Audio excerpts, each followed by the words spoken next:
Welcome to your trivia dossier for 1989's License to Kill. Here are 007 things you may not know about the film. License to Kill was the first Bond movie to be rated PG-13 in America and 15 by the British Board of Film Classification, which I assume is the British equivalent. At most, the previous Bond films were rated PG. License to Kill was intentionally darker and more violent, and I mean, it's pretty tame by today's standards, but it does have Sanchez whipping his girlfriend Lupe, Pam Bouvier gets shot in the back, Felix gets his leg bitten off, Della's seen dead, Sharky's seen dead, and of course Milton Crest's head explodes, which brings us to number 2.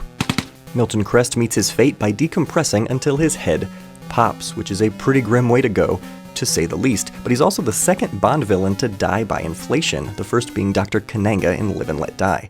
The effect was achieved by making a mold of the actor's face that could be inflated, and the whole system was designed and rigged up by the team of special effects supervisor John Richardson, who has also done creature effect work in other movies with gross scenes like Aliens and Starship Troopers. This one might only be interesting to me, but the role of Lupe was initially offered to Maria Conchita Alonso. 2 years before License to Kill, she starred in one of my favorite movies, Running Man, and one of her co-stars in that movie is Yaphet Kotto, the aforementioned Dr. Kananga. I'd love to see more people from Running Man show up in the Bond universe. Let's get Arnold in one, or Jesse Ventura, or Mick Fleetwood. It's too late for Richard Dawson, but that would have been sweet. Speaking of people who aren't traditionally thought of as actors, but are in fact great actors, I love Wayne Newton. One of my most unpopular opinions is that Vegas Vacation is the best vacation movie, and Wayne is a big reason why.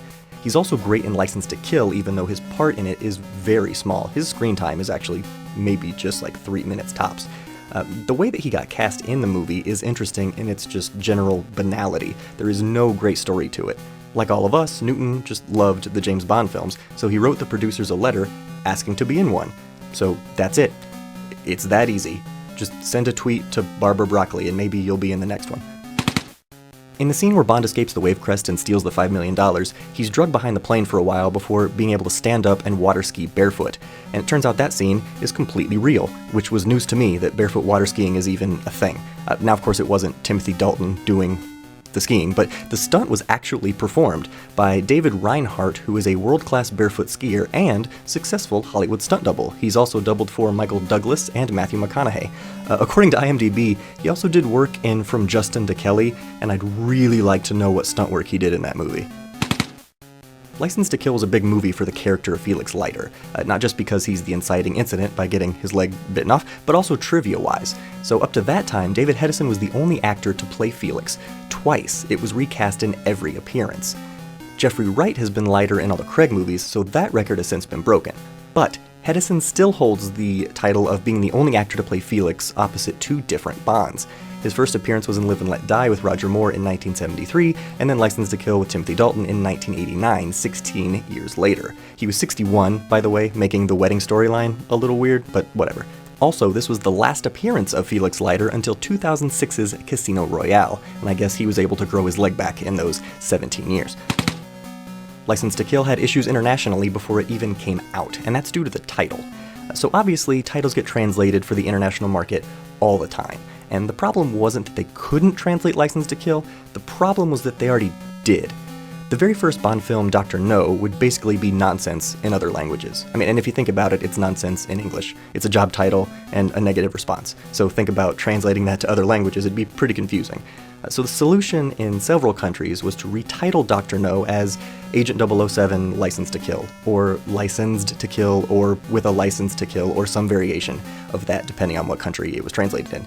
So in Sweden, License to Kill is called Time for Revenge.